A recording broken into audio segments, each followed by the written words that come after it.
Please welcome the president of Dealer Synergy. With over 23 years and 3,700 rooftops in 5 countries, 26 covers of every major automotive sales magazine, 15-time NADA convention speaker, 16-time winner of the Dealer's Choice Award, generated over $1.6 billion of additional revenue for clients, creator of the Millionaire Car Salesman community, #1 Facebook group in the auto industry, #1 podcast in the automotive sales industry, best-selling author of Googleopoly, NSA, CSP, and member of the elite $1 Million Speakers Group, host of the Against All Odds broadcast radio show on WONK 104.7 FM and iHeartRadio. Featured in Jubilee's viral YouTube show, Odd One Out. Star of Vice TV's hit show, I Was a Teenage Felon, Sean V. Bradley. Good morning, everybody. Good afternoon. Welcome to Digital Dealer Las Vegas. I know you guys are just getting your food finished, so let's get into it. First, I want to start out by kind of making a quick announcement. The original presentation was with one of my clients, Mr. Damian Mills of the Mills Automotive Group, dealer principal of 27 rooftops, and he just purchased the majority share of the Charlotte Hornets from Michael Jordan with his investment group. Unfortunately, Damian was in NAMAD, the Minority Dealer Association, last week and got sick. So we literally put this presentation together with 24 hours notice. But I'm excited to kind of share with you the ladies that I have on stage. I want to introduce to you Crystal DeSanto, who is the Director of Business Development for Summit Toyota in Ohio. Can we get a round of applause for Crystal? Okay, and then Kalina Bradley from RK Auto Group in Violin, New Jersey on the showroom floor and the loyalty manager. A round of applause for Kalina Bradley. All right. So what are we going to talk about today? Really simple. Everybody watched the movie Avengers, yes? So Thanos had that snap, right? And I honestly believe that's exactly what we've experienced since the COVID pandemic, right? Just like that, you know, the whole world changed for us as far as inventory, pricing, selling, etc. And I believe, as well as a lot of the OEMs and a lot of the automotive subject matter experts, that we are back to reality. We are now back to having to sell, having to compete. If you're honest, the last couple years, if you had the vehicle, guess what? You're going to sell the car and probably sell it at list or over. Would you agree? Yes? Okay, well, obviously things have changed with the whole evolution. There's more competition in the marketplace. The manufacturers are putting incentives on here. So I want to kind of just go back to Crystal. Crystal is the Director of Business Development at Summit Toyota. Her husband, TJ, is the General Manager, and they were just featured on the cover of Dealer Magazine for their success. What's really kind of awesome about Crystal, they're also one of our Dealer Synergy clients. We help them take their store from 25 units a month on the internet to 149 units a month on the internet. That is 6 times increase within a short amount of time. So I want to talk to Crystal about how did they do that and what are some of the best practices that way you guys could start to net increase your internet operations. In addition to that, what I think is really amazing is husband and a wife to be able to have to be a power couple at the dealership and have to juggle work-life balance.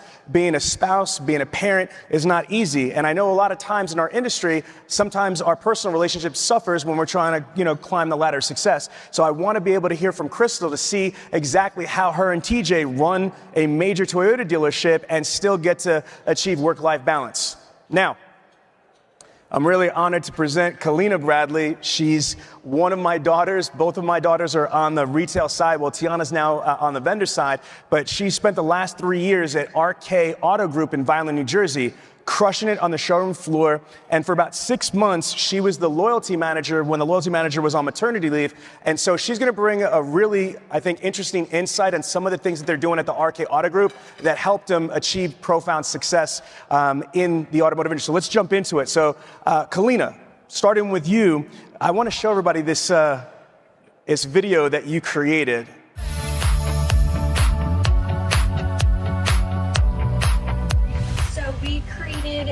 A service trade-up board here. So basically, we just put a list of customers' names that are in for service for today. Usually, we make it the day prior, just so it's easy for the following day. But we put everyone that we have interest in, getting their vehicle from, and then we also have here just to entice the customers if they do have any of these cars or know anyone that has these cars. I've had people say, oh, my daughter has a 2018 Forte, and then the daughter will end up calling. So let me understand. So this is for the service department. All right, so let's jump into it. So Kalina, what I want to find out from you is that one of the things that you're doing at Arca Auto Group is you have the service up board. Can you explain what that is? How you guys created it and what it does exactly? Yeah, so we put it, obviously it's just the whiteboard up on the service area and letting everyone know who's coming in for service that day, whether or not, we would want their cars that we are in need of specifically, between what years, like 2015 to 2020. So one of the things that I think a lot of dealers have faced is challenges with inventory. Would you guys agree? Yes? Okay, so one of the things that they were able to do is figure out where to get inventory when it's not easy to get inventory. And a lot of times we forget about the resources that are right in front of our face, like the service department. Does that make sense? Let me give you a stat. NADA says that a service customer is 7 times as likely to purchase a vehicle from where they service their automobile from. I'm gonna repeat that.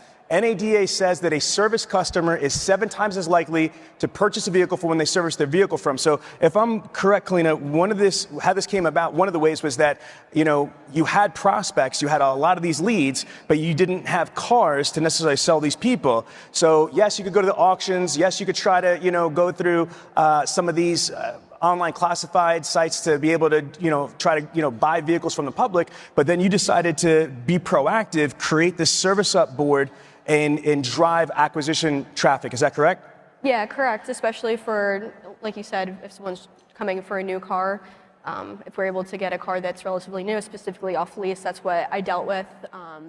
It was a little bit difficult to, to switch them into a used car, but that's the easiest way to do it, just to try to get those cars in as a trade-in and then sell them something else. Even if it is another pre-owned car, we, trade one out, get one in.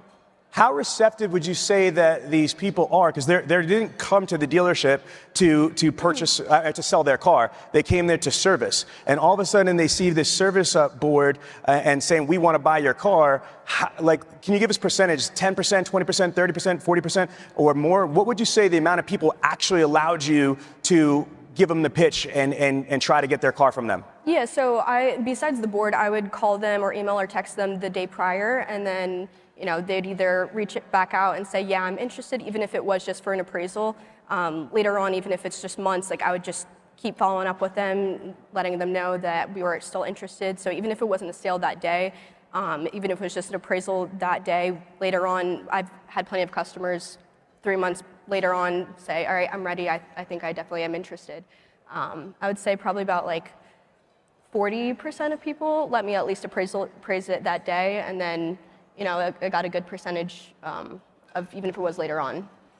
Working with you when we were putting this together, you said something to me that kind of really I thought was kind of cool. You had what did you call? I don't know if it's a hit list. Basically, when you had prospects that were looking for, let's say, a 2023 or a 2022 Kia Telluride, and you had no shot in hell of getting a Telluride, you basically, when somebody brought in their Telluride on trade, they saw the trade up board saying we want to purchase your vehicle, we want your vehicle.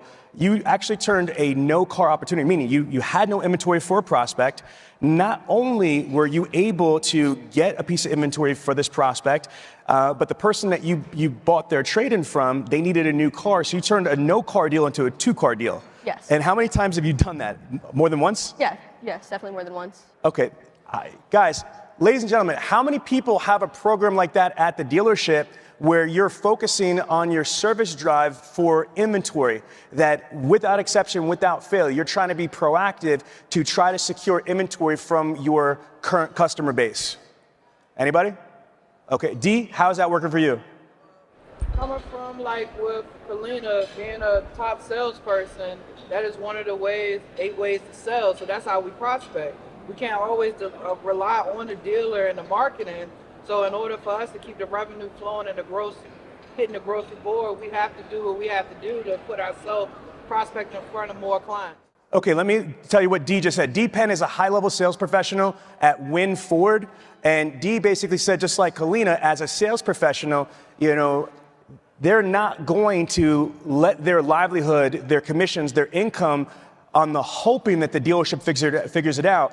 D basically was proactive and did similar things to be able to use the service drive and use their customer base through data mining, equity mining to try to secure inventory. Is that correct? All right, I love it. Okay, so let's go to Crystal really quick here. So Crystal, one of the things that I'm just blown away by with you and Summit Toyota is that you were only averaging about 25 units a month on the internet, and then you got it to basically almost 150 cars a month out of a single point Toyota dealership, which is literally 50% more out of your internet department than the average dealership in the United States does. So can you explain some of your strategies and how you're able to do that? Sure. Well, we did have to build the department, first of all, which you had influence on, which was great. So once you get your people and your procedure going, which is the main thing, you can get started. I think the people are really important and the training as well. And then it's the procedure. Then you can't get stuck in your ways. We've been doing it for about 3 years now. We're constantly training, constantly changing. You can't be that old man that says, get off my lawn and doesn't do anything new. We've introduced virtual appointments. We've introduced texting continuously when it used to just be that you had to opt in through the CRM. There's new things we're always doing, adding AI technology, things like that. That's what's going to grow you. Okay, so one of the things that Crystal said is the people. Folks, I'm going to just share this with you. There's a debate that's been going on in the industry for the last 24, almost 25 years I've been in automotive sales. To BDC or not to BDC? Just from the audience, how many of you have a BDC at your dealership? Okay. And how many of you have the salespeople take it from A to Z? Okay, so let me give you can I give them one of the secret tips for you guys? All right, so one of the things that Crystal did at the dealership, and this is even on the Toyota OEM level, is they were able to handle what's called the residual flow factor. Let me just show you. So Crystal, how many leads do you get a month on average? About 800. Okay, so folks, do the math. If the dealership gets 800 leads a month, on average, today in 2023, it's less than 10% closing ratio. That's what the national average is because of the elongated process, the factory direct orders, and blah, blah, blah, blah, blah. So let's just use 10%. So if you're going to sell 10% out of 800 leads, that's 80 cars. That's pretty good, especially in this economy, but how do you get more? How do they get to literally almost double that number? It's really simple. They are not just focused on the leads for this month. I'll give you an example. Crystal, watch, I know she's going to know this. How many leads did you start? When you ran into your CRM and you ran a report on October 1st, how many active leads were 90 days or less old this month? Do you know what that number was? I have about 1,200. Okay. Do you see that? That is an amazing director of business development without skipping a blink. And we didn't practice that part, I promise you. She knew that she started 1,200 leads. So follow where I'm going with this. If TJ, the general manager, said, we're cutting leads off, we're not paying for any leads whatsoever, how many cars should she have sold if she did not take one fresh internet lead this month? Well, let's do the math. If she's got 1,200 active leads that are 90 days or less old, even a modest 5% is what? 60 cars. You follow me? 60 cars plus 10% of fresh plus 80 is what? Come on, do some math. It's 140. She did what? 150. Do you see how that is? So the strategy and the infrastructure that they put in place was not just to handle the low-hanging fruit, the internet leads that are coming that month. What they did is they created an infrastructure with their people that could handle the residual flow factor, the carryover leads, as well as the fresh leads. I see AutoWeb is in the building, and I love the stat that they share all the time, which is an eye-opener. This is what's insane, is that even today, in the middle of a post-pandemic reality, AutoWeb says that 50% of their dealers do not follow up with a prospect within 48 hours, which is just mind-blowing. Okay, why? Well, because we're all chasing all these different things. Crystal just said that it has to do with their people. Can you explain the point guard system? Because they don't have a BDC, they have a hybrid. Explain what that is. So basically, we have our internet coordinators who are making the calls on. Which are like BDC reps. We call them in our system internet coordinators. Y'all call them BDC reps. But they have BDC reps and keep going. And then we have point guards, which are basically the salespeople. We work closely. There's no, we're one department, they're another department. We are a team, And if I have a new person on the phone, even somebody that's been there a couple years, sometimes you're just not vibing with the person or you don't know the answer to the question, you can TO it to a point guard, which is a salesperson. They'll take over the call for you, they'll continue. They also help make fresh calls if they have the time. That doesn't always happen. But it creates that relationship between the BDC and the salesperson. It has the salesperson be involved with the deal from the beginning, and it just creates a different BDC department altogether. Follow the logic here. The traditional model for the showroom is antiquated. It doesn't work. NADA profile: 10 salespeople, 2 sales manager, GM, GSM, and F&I. That's the traditional model. But that is incorrect because that's where the business used to be. The internet and phones are the new showroom. But we're not putting enough human resources and attention and focus on that. The woman just said that she's got 1,200 leads on day one, plus she has an additional 800. That means in the month of October, her dealership is handling 2,000 opportunities. How the hell are you going to handle 2,000 opportunities and do fresh ups, be-backs, service conversions, referrals, orphan owners, the lost art of prospecting, and phone ups? The answer is something's going to drop through the cracks. Something's going to fall. Agreed? So how many BDC reps do you have right now, internet coordinators? On the coordinator, just for sales, I have 3, and then I have a sales manager. We do run it like it's a sales dealership store. Do you see that? We can quote, we can do lease quotes, anything you want. It is not that they have to come in. It is run completely like a dealership floor. Anybody in here that's been selling cars or a manager for more than 30 days knows that an internet up sometimes takes days, weeks, or months to make the first connection, correct? Mm-hmm. Oh, exactly, D. So if we know that it takes days, weeks, and months to make the first connection, why are we not prepared to handle all of their opportunities, whether it's a BDC or not BDC? You shouldn't have to wait for a sales manager or a salesperson to be available. You need real-time TO capabilities. So what we've done and what they have perfected is the BDC reps or internet coordinators are like salespeople of the internet department. They're selling the appointment, right? The salespeople, the point guards, are like TO managers of the department, and the director of the department is like the GSM of the department. So they have basically a cyber dealership model. Just like what worked for the showroom, they replicated that chain of command and that HR infrastructure for the internet. And when it first happened, the biggest pushback with every store is getting the salespeople to work in the department. Now, they'll cut you if you turn around and try to not give them internet leads. They are an internet dealership. Talk about how vital your salespeople are with the internet operation now. Well, that is a good point. In the beginning, you're always going to get a little bit of pushback. You do have to prove yourself a little bit. Statistics will help you with that. Keep all of that on hand. You'll earn them. Because then all of a sudden, you'll have salespeople coming back going, what's going on back there? To the point that we had to create a whole doc to keep the appointments fair because salespeople started wanting appointments from us on a regular basis. So I had to create a whole doc that showed, okay, this person is the next up for a new car sale. This is a used car sale, because they're going to want to be a part of it as soon as you show them that it works. Same with virtual appointments. When we started implementing that, salespeople wanted nothing to do with it. 2 months in, once I showed them the set show ratio, they all of a sudden all wanted virtual appointments. You just got to prove to them it's working, and they'll get on board. So let me recap, because there's a lot of information flying out here.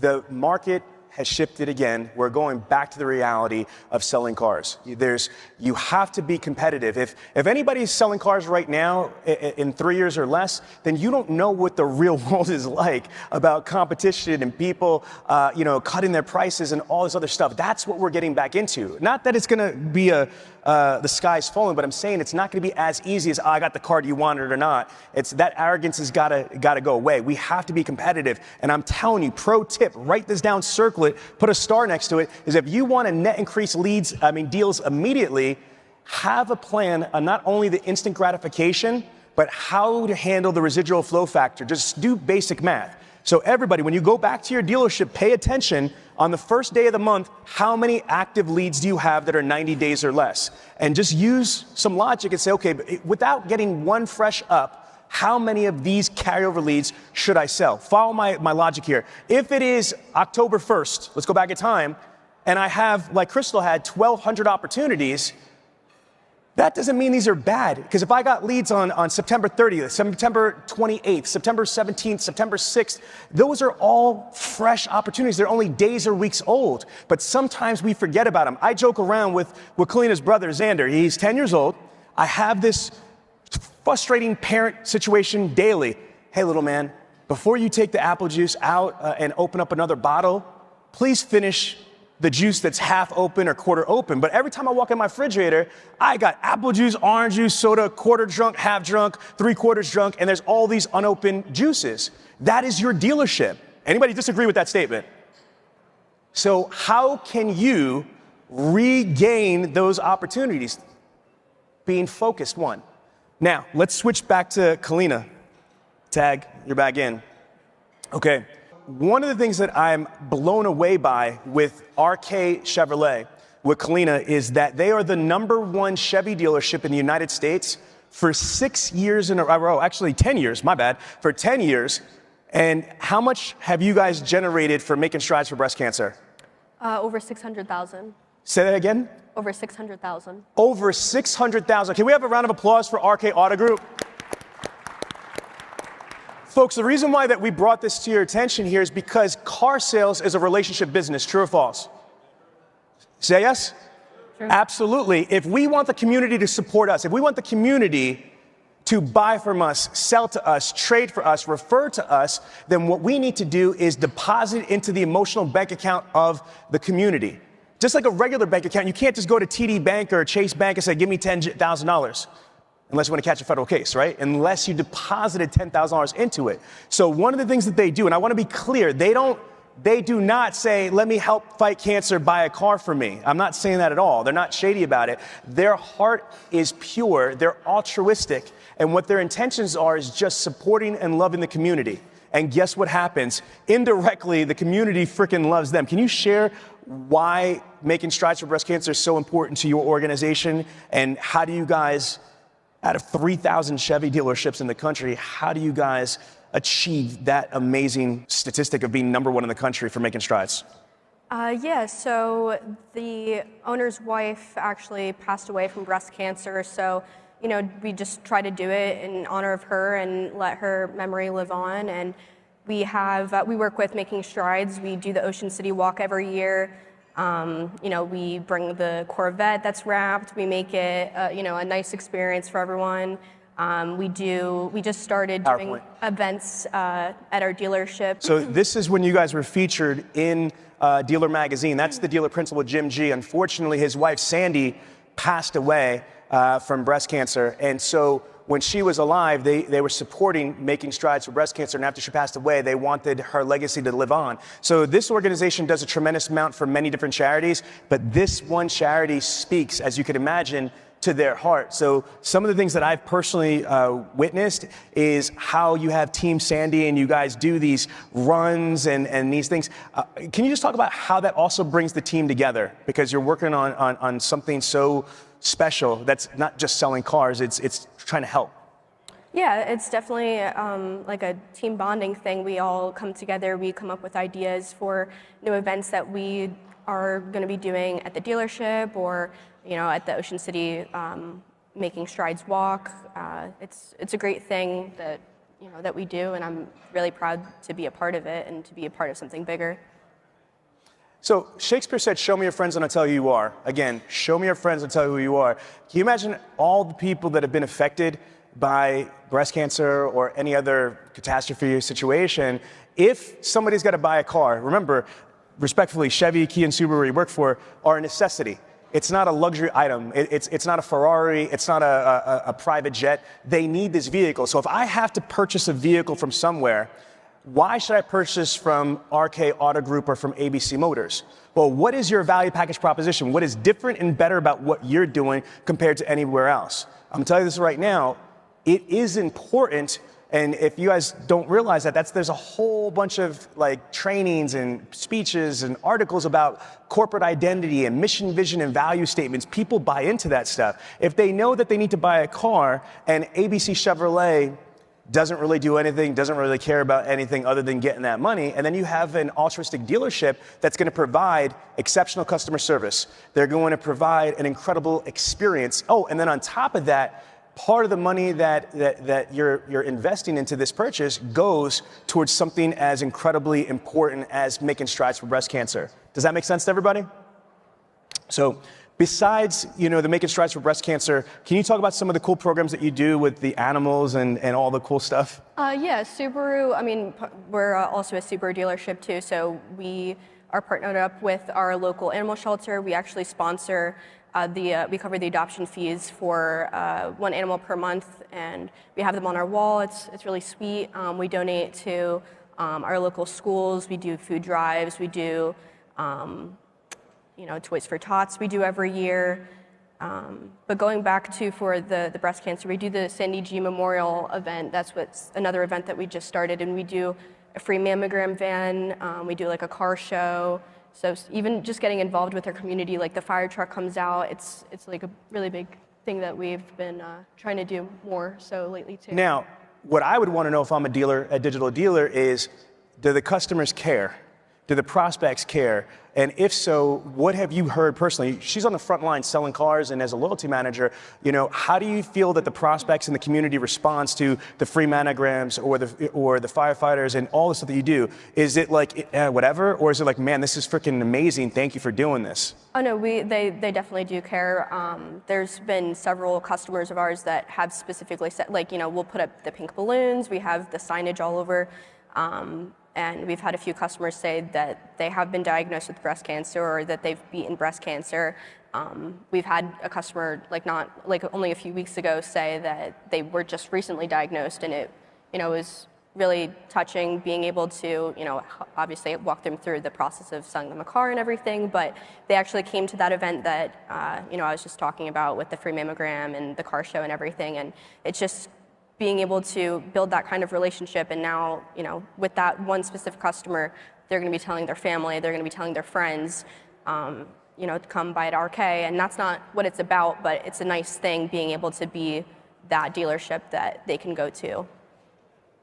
So, Crystal, can you share, does Summit Toyota do stuff with the community? What type of stuff do you guys do to, as far as your mission, vision, value statement, and how does that affect, relationships with the community? Sure, we reach out in different ways. So, we're involved a lot in the sports for schooling. We have a Summit Toyota youth field that we do every year. TJ specifically has gotten involved with that, and Toyota has a match program as well. So whatever you donate, Toyota will match. So that's a great thing that we've brought to the community for them as well.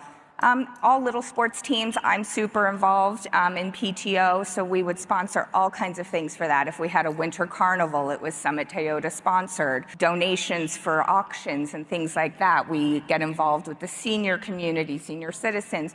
You just have to find out what's important to the communities around you and get involved in that, and then what's important to you. Otherwise, it's just going to be writing a check. You're not actually going to be there involved talking to the people. That's going to make a big difference. So think about this for a second. You spend, as per NADA, $650 per car in advertisement. Let me reverse engineer this, right? So if the average dealership in the United States spends $65,000 a month in advertising on everything, conventional, digital, etc., and if the average dealership sells approximately 100 cars, actually less, then it's $650 per car. Now, no disrespect, but I call that dumb math, because that's not a real number, because that is saying that at a freaking Toyota dealership, which is a huge internet brand, that every single dollar they spend in advertising converts to a sale, which it doesn't. Some people are buying cars because they're waving a Toyota flag or a Kia flag or a Subaru flag or a Chevy flag. Okay? Some people are prior customers, or there's a lease termination, or they were in an accident and they needed a new car, or you're the local freaking dealership 3 minutes away from their house. So the real number that I'm telling you as a high-level consultant is $800 to $1,000. I've spoken to almost 500 NADA and NCM 20 groups, and it is mind-blowing the amount of money that you all spend in marketing and advertising. What I'm simply suggesting is that you reallocate some of that money that is going to wasted expenditures and reinvest into the community. And if you're a Toyota dealership, what I heard you just say is that, and I believe it was 10 grand, they cap it, Toyota manufacturer?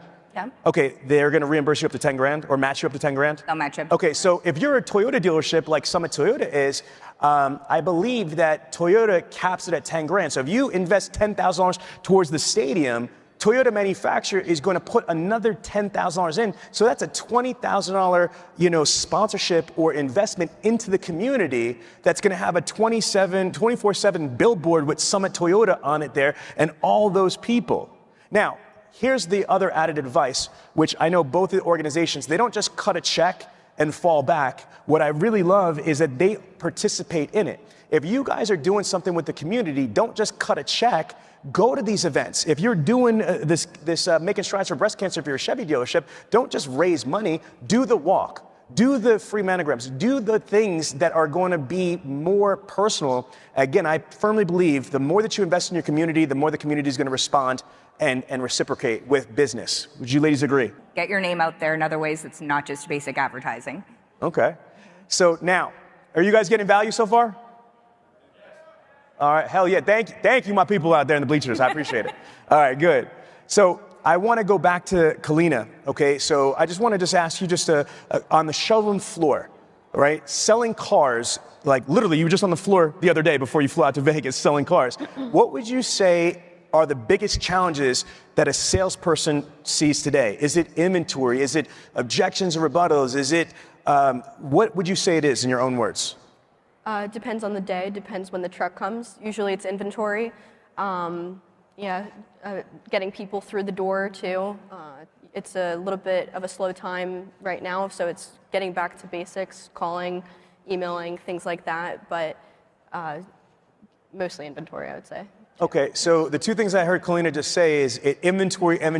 That's why I led with this session showing you one of her buyback programs that she has, as far as data mining, equity mining. I know D-Pen at Win Ford is really a beast going into, the CRM, like you guys have Vin Solutions or what have you, correct? And the service drive. Okay, and I know Roy Davila, same thing, is putting those hangers like in every vehicle that comes to the service drive that we want to buy your car. Some people are aggressive and putting prices, actually, quotes that are on the hanger. Some people are a little bit lazier and they just say we want to buy your car. But it creates that inertia, it creates that movement. So inventory is one thing, but then I also heard her say, which is that Thanos blip. I have to hit the phones. I gotta get more ups through the door. It's no longer what it was like for the last year and a half, 2 years, where I had 1 million people looking for a vehicle, and if it was here, I could sell it for, $10,000, $12,000 over sticker. Can I hear from anybody in there? What are some of the challenges you guys think that you guys are having? D, Roy, on the floor? Challenges for the showroom, like you're on the floor, D. So what are your biggest challenges besides inventory? Marketing. So driving traffic.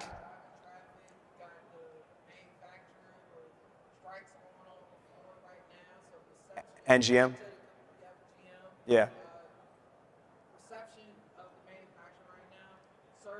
Service.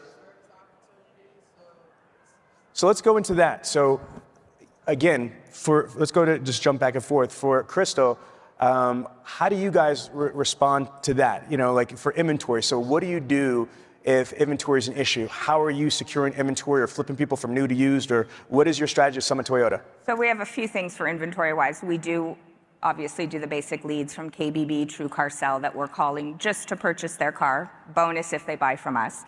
I have it set up through our CRM that I get alerted emails if we have customers coming in that have a positive equity. What I'll do is search them up and I send them to the salesperson. It's the salesperson's job to call them before they come in, see if they possibly would want to get an appraisal to sell their vehicle.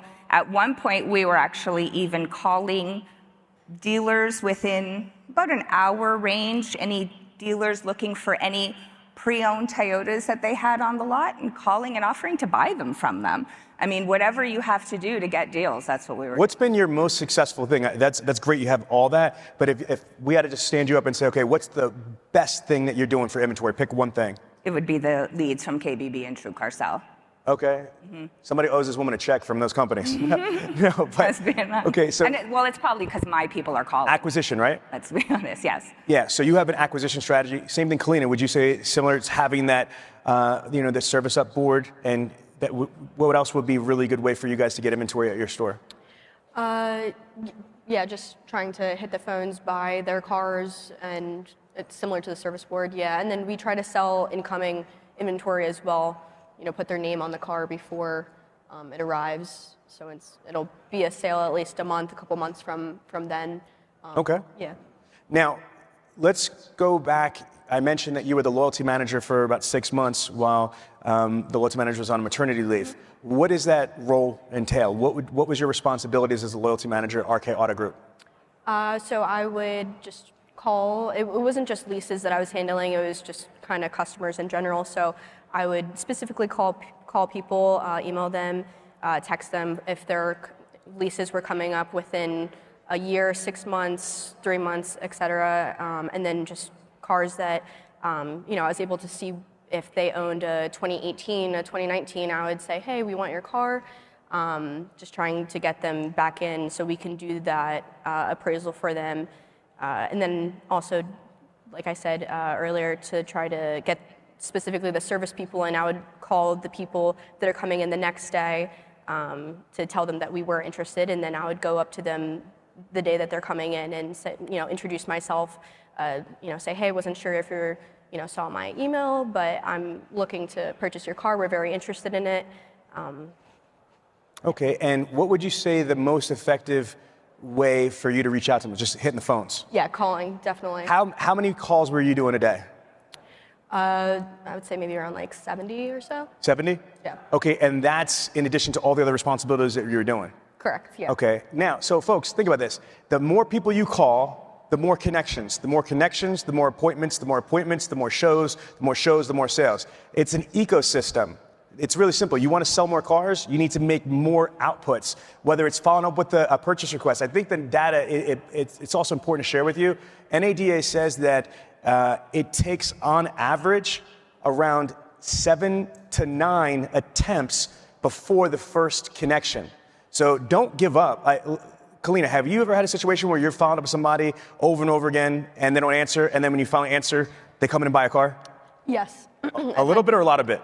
That happens a lot. I've had situations where they don't answer me at all, actually, and then they come in and they say, and besides the board, I would have other signage that had my name, and I would, they'd mention me by name, and they would say, oh, you're the person that's blowing on my phone. You're the person that I keep getting voicemails from. So even though they never actually, called me back or responded to my messages, I know that they're seeing it. Right. The appropriately persistent. Yes.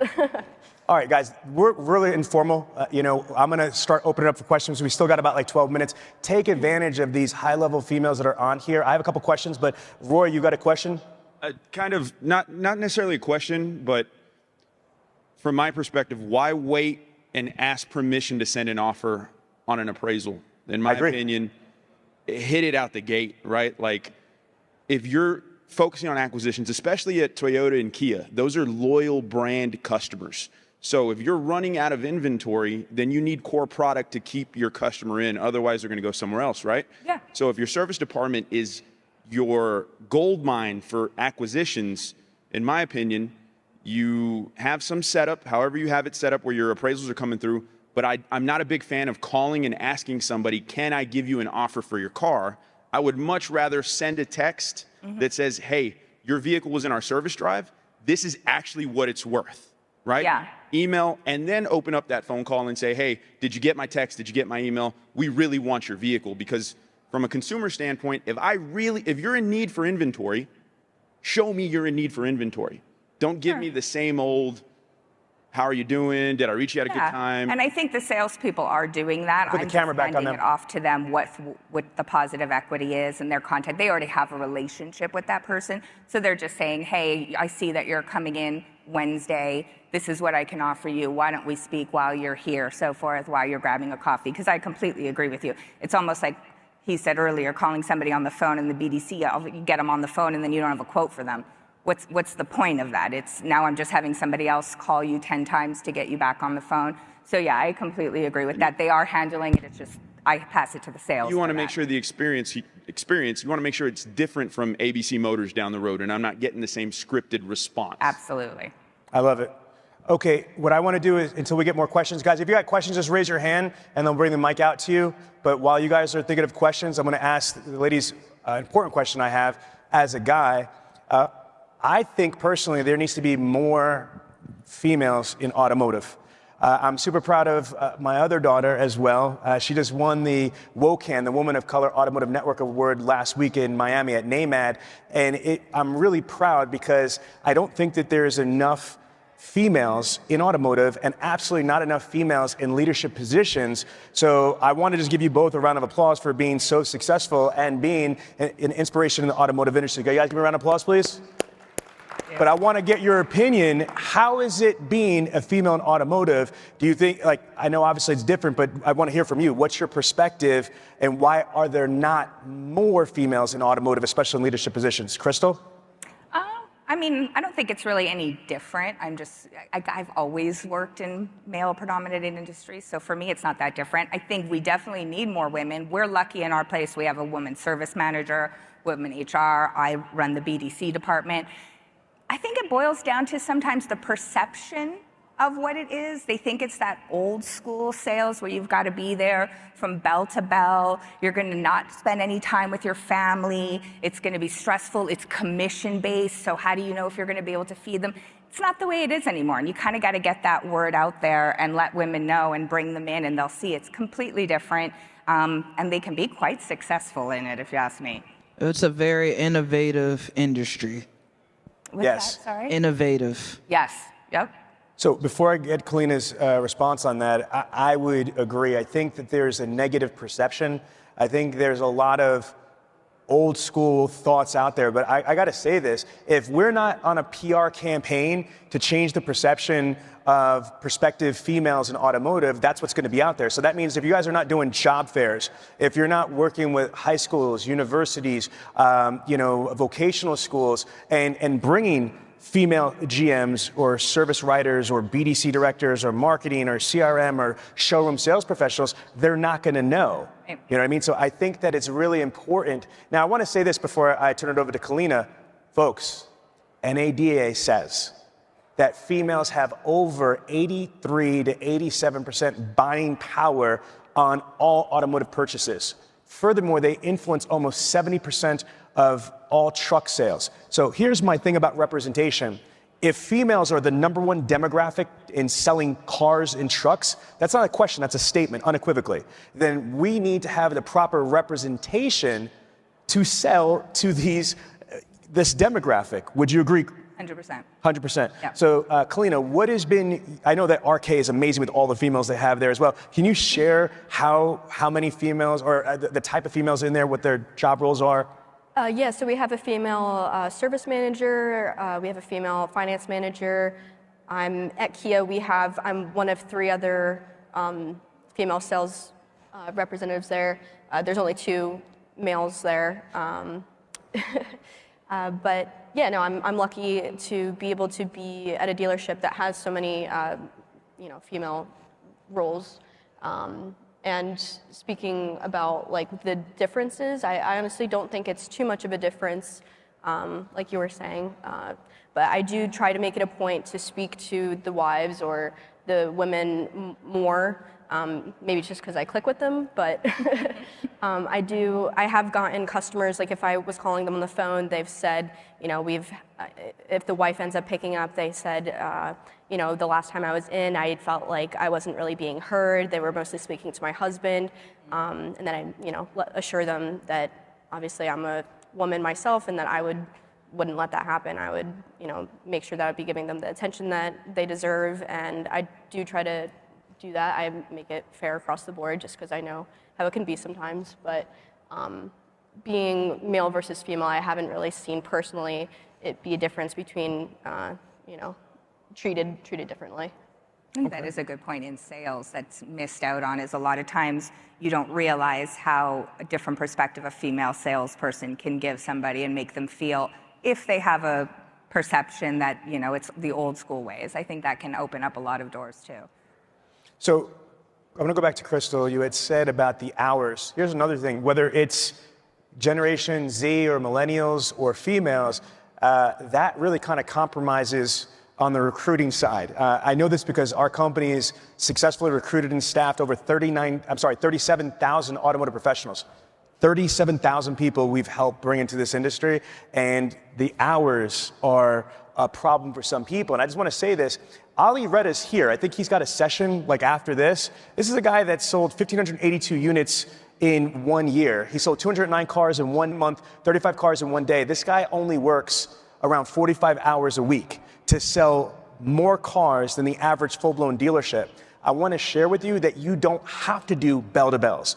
I have dealer groups, large multi-billion-dollar dealer groups that force their people to work the entire last week bell-to-bell. Here's what I'm going to say, no offense, but if you are dependent on your month being successful or not by the last month, you're already lost.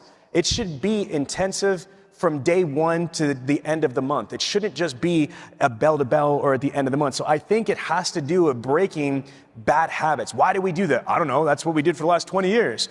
You don't have to keep doing what you were doing. We need to change the way that we're doing things so we could get high caliber people that wouldn't even consider us because of some of the archaic practices that we have. Would you agree with that? Yeah, I think personally, I give my people a home to work balance. I get more out of them because of that.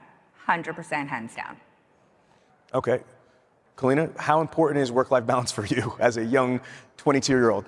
I would say it's very important. I'm lucky enough that we don't do 9 to 9s, or we do 9 to 7s. And obviously, we do have to do Saturdays, but You could have a life. Yeah, I could have a life because I don't have to stay there till 9, 10 o'clock at night.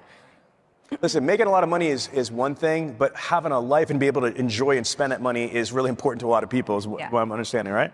100%. All right, so what I want to do is this. I'm going to go with Crystal as we start winding down. What would you say is the most successful best practice or tip for the audience that's here? If they could walk away, what's been helping you sell cars or solve problems at your store, besides Dealer Synergy? Besides Dealer Synergy, of course. Just being innovative, doing new things. Like I said, introducing the virtual appointments, constantly training with the salespeople, trying new, to me, texting is the way. People don't really answer the phones that much anymore. You'd be surprised how many times we get voicemail full. So just constantly trying new things and having your core group of people that we work together and we bounce ideas off each other and do that. Same question, Kalina. What would you say is really effective to you on the floor? If you could pick 1 or 2 things that you do that help you sell cars, is it marketing? Is it social media? Is it work on the service drive? What is it as a high-level sales professional that's effective? Besides getting on the phone, it's getting up and taking ups and being outside already, walking around the lot. There's a lot of people that just still sit around and wait for the customer to literally walk to their desk maybe, but don't get lazy. Actually get up and talk to people. Complacent. Yeah. So let's talk about that for just a second. So Crystal, that should also be obviously innate into an automotive professional to do that, right? To be proactive, not reactive and lethargic or complacent. But that sounds like it also should be something for the sales manager or the floor managers to motivate their team, to light them up in a positive way, inspire them to be able to, hey, get out of the huddle, let's go take it up, let's go do something. Sure. Do you have any suggestions for the sales managers how to get their people to do what Kalina's saying? Well, what I did is they weren't doing it, so we did it. The BDC took over. I'm in charge now of if the salesperson is following up. If they don't follow up, what is the punishment from that? I'll take the accountability for that deal. So either have somebody do it or have somebody that's willing to step up and do it, but it has to get done. I love Hey, it. Sean, if I could say something real Yes. quick. Another thing, too, that I've did is challenge the complacency. And what that means is I've learned from Sean and I learned from watching Kalina on social media, stuff like that, how important that one of the 8 ways to sell is a service drive. So what I did, I actually got cross-trained. So Ford has introduced for the Ford manufacturers a service called Ford Mobile Tech. So I actually took all the trainings to become a Ford service tech, and I actually go out now. I'm not turning no wrench because I sell cars, but I am doing the digital aspect because a lot of the vehicles are now software based. So I go out with the TCM to meet the customers, to actually perform that service, then turn around after that service is sent to them, then I interact on the sales side. Hey, while I'm out here, if you would like to know what your vehicle's worth, let me let you know that this is going on. This promotion is what you qualify for. I can give them a direct pencil right after that, and that's just keeping the relationship. So being innovative and intertwining everything we have in this industry, we just got to meet the people where they at. You do, and you always have to be looking for new things, like in the service industry or the service side of it. We're just not looking for their coming in to appraise the car, but you can also get into declined ROs. If we have a declined RO that was $1,000 or more, why not call that person and talk to them about getting into a vehicle? There's lots of different ways that you can avoid becoming complacent if you're asking and looking for it. Couple things, folks. I'm really excited to share with you that please feel free to go to the Millionaire Car Salesman group on Facebook. It's the largest one in the industry. It's completely free. It's free training. There's almost 30,000 dealer principals, GMs, and automotive professionals in here. And we have the #1 podcast in the automotive industry. And if you have any questions, stop by at booth 924. And you can meet with me, Kalina, Tiana, Karen, LA, or anybody from the Dealer Synergy team. Can you guys give a round of applause to my esteemed panel right here, Crystal DeSanto and Kalina Bradley. Thank you, ladies, so much for sharing your knowledge and your experience. We really appreciate you guys. Take care. Enjoy the rest of the show at Digital Dealer. Thank you. Do you like the content? Well, if you want more, then you need to sign up for Bradley On Demand, the world's best virtual training platform in the entire automotive industry. With some of the top speakers, salespeople, and trainers, and almost 7,000 training modules. You will sell more cars more often and more profitably. So sign up now at www.bradleyondemand.com.